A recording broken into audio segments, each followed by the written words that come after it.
आज है 4 जुलाई। सुनते हैं आज की प्यारे बाबा की साकार रूप से चली वाणी। बाबा कहते हैं, मीठे बच्चे, ज्ञान सागर बाप तुम्हें ज्ञान का तीसरा नेत्र देने आए हैं। कल भी बाबा ने कहा था, मैं तुम्हें ज्ञान का तीसरा नेत्र देता हूँ जिससे तुम आस्तिक बन जाते हो। आज भी बाबा कहते हैं, ज्ञान सागर बाप तुम्हें ज्ञान का तीसरा नेत्र देने आए हैं जिससे आत्मा की ज्योति जग जाती है। आज का प्रश्न है, बाप को करण करावनहार क्यों कहा गया है?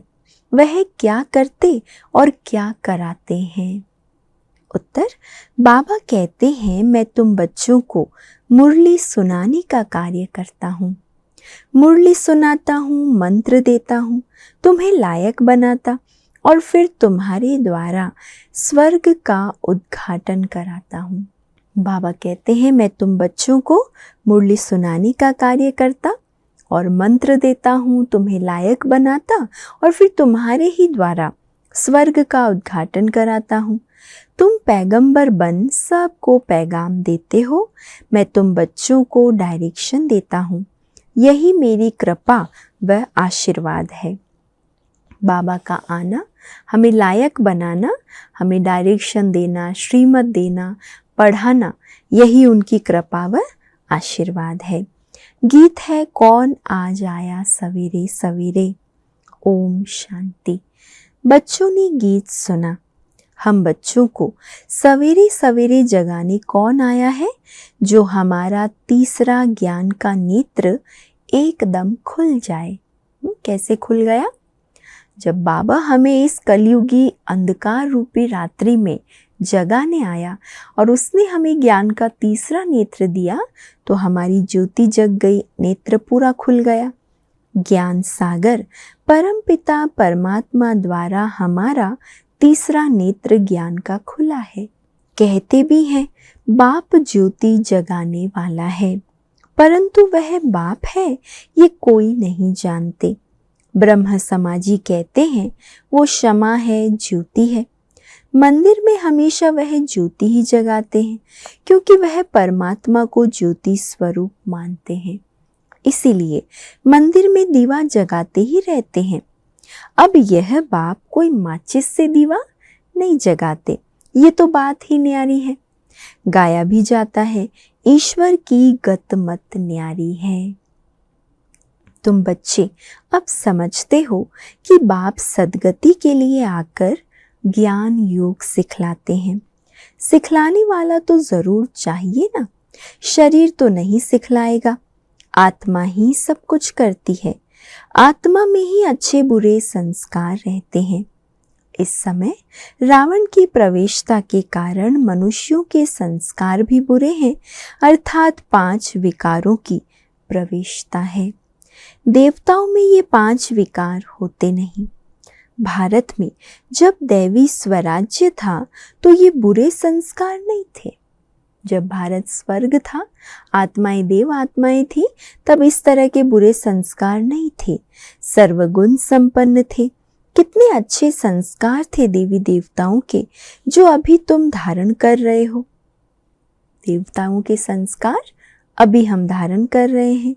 बाप ही आकर सेकंड में सर्व को सद्गति देते हैं।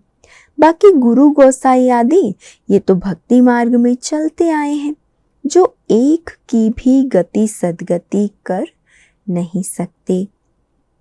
बाबा के आने से ही सर्व की सद्गति होती है, इसीलिए बाबा को ही सद्गुरु कहा जाता है। कल बाबा ने समझाया ना, जो भी धर्म गुरु आते हैं धर्म स्थापन करने के लिए, धर्म की आत्माएं आती है, वो किसी को भी वापस नहीं ले जाती, बल्कि उनके पिछाड़ी उनके धर्म की आत्माएं ऊपर से नीचे आती है। तो वो तो औरों को नीचे लाने के निमित्त बनते हैं, ऊपर ले जाने के नहीं। इसीलिए बाबा के आने से ही सबकी सद्गति होती है। परमपिता परमात्मा को बुलाते ही इसीलिए हैं कि आकर पतित दुनिया का विनाश कर पावन दुनिया का उद्घाटन करो व दरवाजा खोलो। बाप आकर गेट खुलवाते हैं शिव शक्ति माताओं द्वारा। बाबा कितना प्यार से कह रहे, मैं गेट खुलवाता हूँ स्वर्ग का, शिव शक्ति माताओं द्वारा वंदे मातरम गाई हुई है। इस समय की कोई भी माता की वंदना नहीं की जाती, क्योंकि कोई भी श्रेष्ठाचारी माता नहीं है। श्रेष्ठाचारी उनको कहा जाता है जो योग बल से पैदा हो। लक्ष्मी नारायण को श्रेष्ठाचारी कहा जाता है। भारत में देवी देवता जब थे तो भारत श्रेष्ठाचारी था। इन बातों को मनुष्य तो जानते नहीं, वे अपने ही प्लान बना रहे हैं। गांधी भी राम राज्य चाहते थे, इससे सिद्ध है कि रावण का राज्य है। भारत पतित है, परंतु राम राज्य स्थापन करने के लिए बेहद का बापूजी चाहिए। पूरे विश्व को बदलना, सारे विश्व में राम राज्य लाना, इसके लिए तो बेहद का बापूजी चाहिए, जो राम राज्य की स्थापना और रावण राज्य का विनाश करे। बच्चे जानते हैं रावण राज्य को अब आग लगनी है। सब आत्माएं अज्ञान अंधेरे में सोए हुए हैं। तुम जानते हो, क्या जानते हो? हम भी सोए हुए थे, बाप ने आकर जगाया है। भक्ति की रात पूरी हुई, दिन शुरू होता है। रात पूरी हो, अब दिन हो रहा है। बाबा संगम पर आया हुआ है। रात्रि का अंत पहर और सत्युग की शुरुआत अर्थात दिन की शुरुआत के मध्य भाग में बाबा संगम पर आया हुआ है। बच्चों को दिव्य दृष्टि और ज्ञान का तीसरा नेत्र देते हैं, जिससे तुम सारे विश्व को जान चुके हो। तुम्हारी बुद्धि में बैठा हुआ है कि ये बना बनाया अविनाशी ड्रामा है जो फिरता ही रहता है। अभी तुम कितना जाग गए हो, सारी दुनिया सोई हुई है। अभी तुम बच्चों को सारे विश्व के आदि मध्य अंत, मूल वतन, सूक्ष्म वतन, स्थूल वतन का पता है। बाकी सारी दुनिया कुंभकर्ण की अज्ञान नींद में सोई हुई है। ये किसी को भी पता नहीं कि पतित पावन कौन है। पुकारते हैं, हे पतित पावन आओ। ये नहीं कहते कि आकर सृष्टि के आदि मध्य अंत का राज समझाओ। हमने किस लिए बुलाया? हमको आकर पावन बनाओ, सुखी बनाओ, शांति का वरदान दो। कभी ये नहीं कहा कि आदि मध्य अंत का ज्ञान दो। तो बाबा तो आकर सारे राज खोल देता है। बाबा कहते हैं, तुम इस सृष्टि चक्र को समझने से ही चक्रवर्ती राजा बनते हो, याद से ही पावन बनते हो। ये भी जानते हो कि विनाश सामने खड़ा है, लड़ाई भी होनी है। बाकी कौरवों पांडवों की लड़ाई नहीं हुई। पांडव कौन थे ये भी किसी को पता नहीं। सेना आदि की कोई बात ही नहीं। तुम्हारी तरफ है साक्षात पारलौकिक परमपिता। हमारी तरफ अर्थात शिव शक्ति की तरफ कौन है? साक्षात पारलौकिक परमपिता। उस बाप से ही वर्षा मिलता है। तुम जान गए हो श्री कृष्ण की आत्मा 84 जन्म भोग अब फिर बाप से वर्षा ले रही है। वर्ल्ड की हिस्ट्री ज्योग्राफी रिपीट होती है। अब तुम बच्चों को विनाश के पहले सतो प्रधान जरूर बनना है। गृहस्थ व्यवहार में रहते कमल फूल समान पवित्र रहना है। गाया भी हुआ है भगवानोवाच, गृहस्थ व्यवहार में रहते ये एक जन्म पवित्र बनो। पास्ट इज पास्ट, ये तो ड्रामा में नोंद है। सृष्टि को सतो प्रधान बनना ही है। ये ड्रामा की भावी है, ईश्वर की भावी नहीं। ड्रामा की भावी ऐसी बनी हुई है, सो बाप बैठ समझाते हैं। आधा कल्प जब पूरा होता है तब बाप आते हैं। बाबा कहते हैं, जब रात पूरी हो दिन शुरू होता है तब मैं आता हूँ। शिवरात्रि भी कहते हैं ना, शिव के पुजारी शिवरात्रि को मानते हैं। गवर्नमेंट ने तो हॉलीडे भी बंद कर दिया है। नहीं तो कम से कम 1 मास हॉलीडे चलानी चाहिए। बाबा कहते शिवरात्रि की जो सारे विश्व का पिता है उसका तो जन्मोत्सव 1 मास मनाना चाहिए। कोई को भी पता नहीं शिव बाबा सर्व की सद्गति करने वाला है, वही सर्व का दुख हरता सुख करता है। उनकी जयंती बड़े धूमधाम से 1 मास सब धर्म वालों को मनानी चाहिए, है ना। बाबा के बच्चे तो 1 महीने तक प्रोग्राम करते हैं, पर बाबा कहते सारे विश्व को मनानी चाहिए। खास भारत को बाप डायरेक्ट आकर सद्गति देते हैं। जब भारत स्वर्ग था तो देवी देवताओं का राज्य था। उस समय और कोई धर्म नहीं थे, देवताएं विश्व के मालिक थे, कोई पार्टीशन आदि नहीं थे। इसीलिए कहा जाता है अटल अखंड सुख शांति संपत्ति का दैवी राज्य फिर से हम प्राप्त कर रहे हैं। बेहद के बाप से बेहद का वर्षा 5000 वर्ष पहले भी मिला था। सूर्यवंशी चंद्रवंशी राज्य में कोई दुख का नाम नहीं था। गाया भी जाता है राम राजा राम प्रजा, वहाँ अधर्म की कोई बात ही नहीं, है ना। जैसे राम राजा वैसे ही राम प्रजा, मतलब राजा प्रजा सब एक संस्कार वाले थे। बाबा ने तुम्हें ब्रह्मा और विष्णु के बारे में भी समझाया है। इन दोनों का आपस में क्या संबंध है। ब्रह्मा की नाभि से विष्णु निकला, ये कैसा वंडरफुल चित्र बनाया है। बाप समझाते हैं ये लक्ष्मी नारायण ही अंत में आकर ब्रह्मा सरस्वती जगत अम्बा जगत पिता बनते हैं, जो दोनों फिर विष्णु अर्थात लक्ष्मी नारायण बनते हैं। बाप बैठ समझाते हैं जो भी चित्र देखते हो इनमें कोई भी यथार्थ नहीं है। चित्र जो भी भक्ति मार्ग के हैं उसमें कोई अर्थ तो रहा नहीं, अयथार्थ है। शिव का बड़ा चित्र बनाते वो भी अयथार्थ है, भक्ति के कारण बड़ा बनाया है, नहीं तो बिंदी की पूजा कैसे हो सकती है। अच्छा, फिर ब्रह्मा विष्णु शंकर के लिए भी समझ नहीं सकते। त्रिमूर्ति ब्रह्मा कह देते, ब्रह्मा द्वारा स्थापना विष्णु द्वारा पालना, ये भी कहते हैं, परंतु ब्रह्मा तो स्थापना करते नहीं।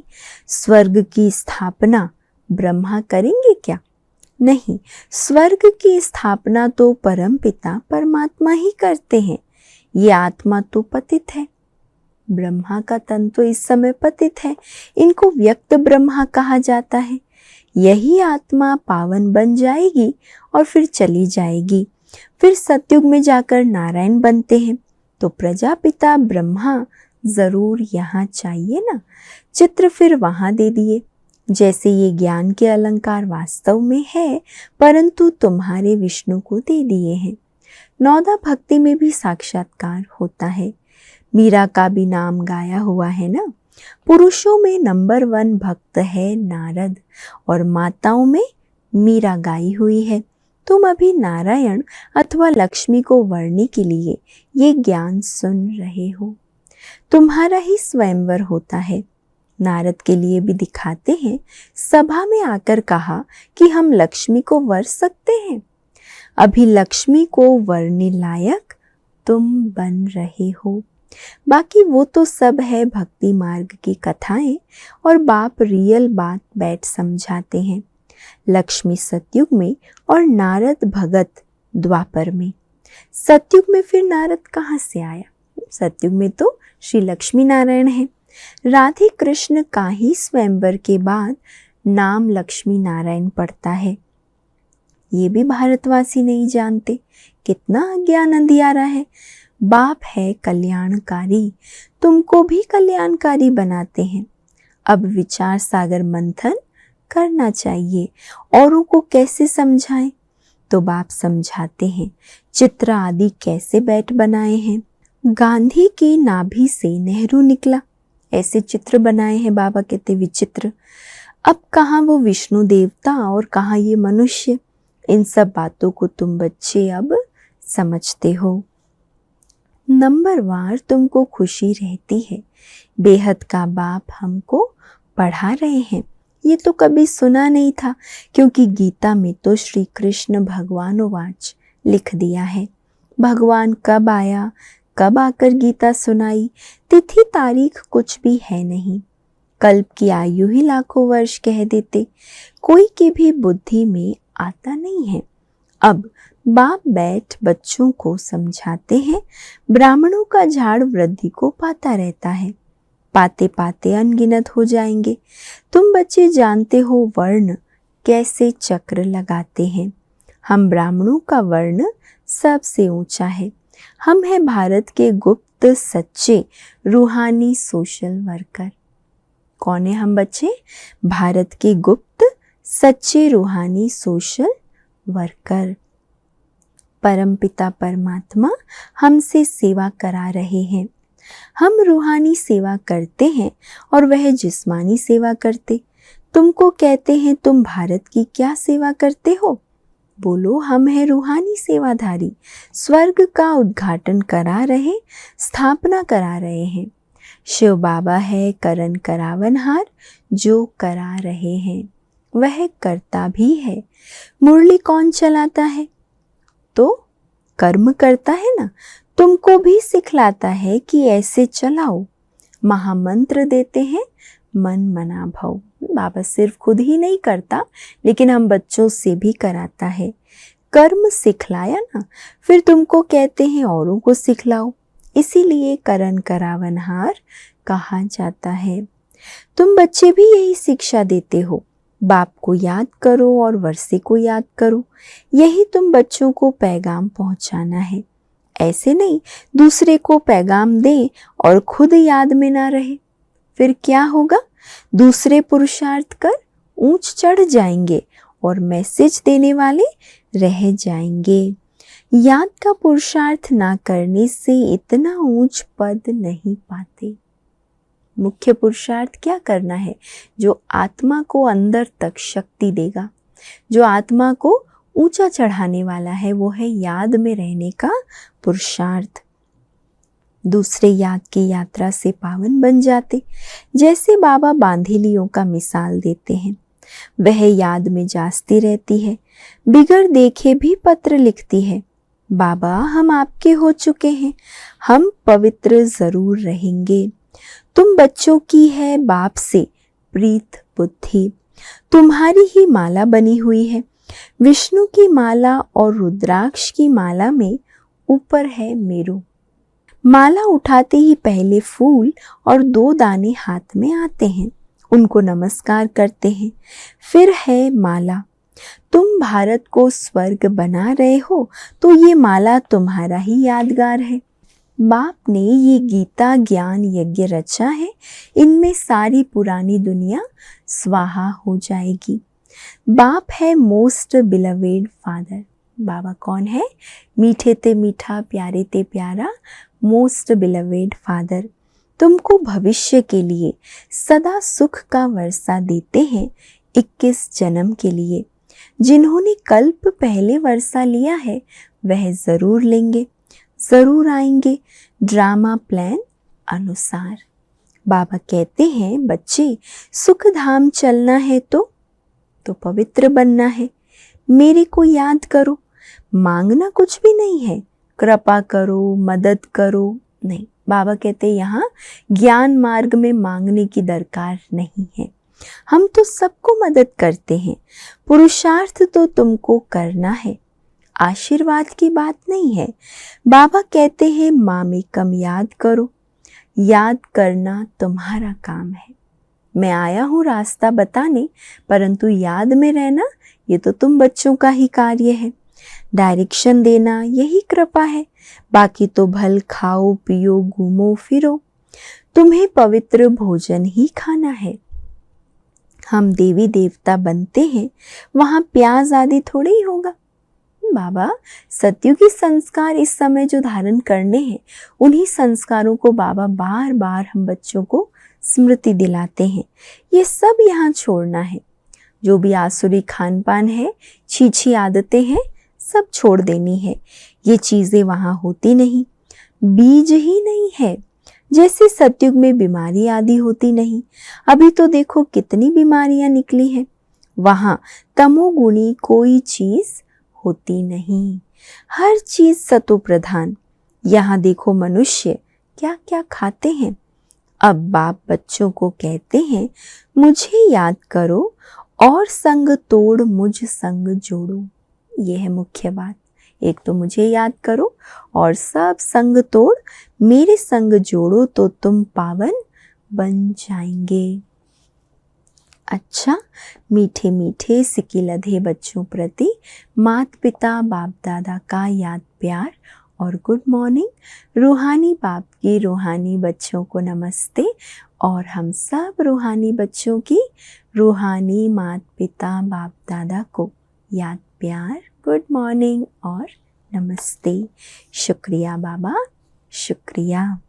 धारणा के लिए आज का मुख्य सार है, पहला, पास्ट इज पास्ट। जो बीता सो बीता। जो बीता उसे भूलकर गृहस्थ व्यवहार में रहते सतो प्रधान बनने का पुरुषार्थ करना है। विनाश के पहले पावन जरूर बनना है। दूसरा, भारत को स्वर्ग बनाने की सच्ची सच्ची सेवा में तत्पर रहना है।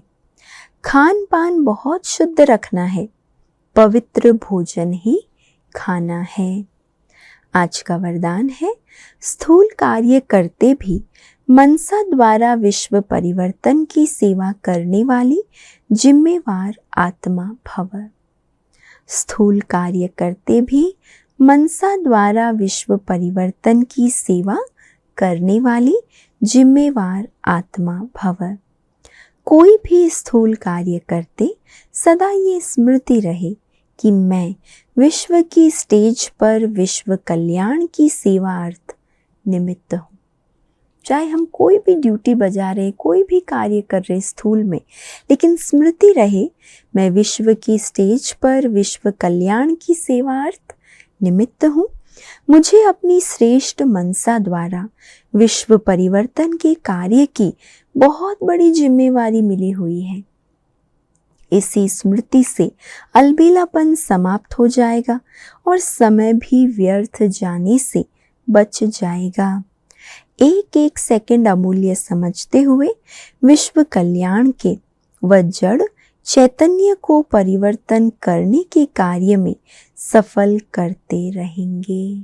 जब इतनी जिम्मेवारी समझेंगे तब हमारे अंदर ऐसी है ना जवाबदारी की फीलिंग आएगी और हम क्या करेंगे, हर सेकंड अमूल्य समझते विश्व कल्याण के व जड़ चैतन्य को परिवर्तन करने के कार्य में सफल करते रहेंगे। आज का स्लोगन है, अभी योद्धा बनने के बजाय निरंतर योगी बनो। योद्धा नहीं बनना है, निरंतर योगी बनना है। आज का व्यक्त इशारा, ज्वाला स्वरूप स्थिति में रहे शक्तिशाली याद का अनुभव करो। जैसे दुखी आत्माओं के मन में ये आवाज शुरू हुआ कि अभी विनाश हो, वैसे ही आप विश्व कल्याणकारी आत्माओं के मन में ये संकल्प उत्पन्न हो कि अब जल्दी ही सर्व का कल्याण हो, तब समाप्ति होगी। विनाशकारियों को कल्याणकारी आत्माओं के संकल्प का इशारा चाहिए। विनाशकारी आत्माओं को कल्याणकारी आत्माओं के संकल्प का इशारा चाहिए। इसीलिए अपने एवर रेडी बनने के पावरफुल संकल्प से ज्वाला रूप योग द्वारा विनाश ज्वाला को तीव्र करो, तब विनाशकारियों को भी विनाश का संकल्प आएगा। और आज का मनमोहिनी दीदी जी की विशेषता का पॉइंट सुनेंगे। सजनी वो जो साजन के साथ चले, जैसे चलाए वैसे चले। सखा साजन का संबंध जुड़ाने के निमित्त हमारी दीदी बनी। ये सारी विशेषताएं हमारी परम आदरणीय बड़ी दादी जी ने दीदी जी के प्रति उच्चारी है दीदी के अव्यक्त होने के बाद। तो इसलिए दादी भी अपना अनुभव उसमें सुनाती है कि सखा का संबंध, साजन का संबंध वो हमारी दीदी ने सिखाया कि कैसे बाबा से जोड़ो। उन्होंने ट्रेनिंग मुख से नहीं, लाइफ से दी। दीदी से हमें मर्यादा संपन्न सहज लाइफ मिली। उनकी शिक्षाएं बहुत प्यारी लगती है। दीदी कहती थी, टीचर को अपना फ्रेंड बना लो तो शिक्षाएं सहज ही जीवन में आ जाएगी। ये सहज युक्ति है। कोई ना कोई प्यार भरा संबंध होगा तो उनकी कही हुई बातें हम सहज धारण कर पाएंगे, और यही दीदी ने भी किया। अच्छा, ओम शांति।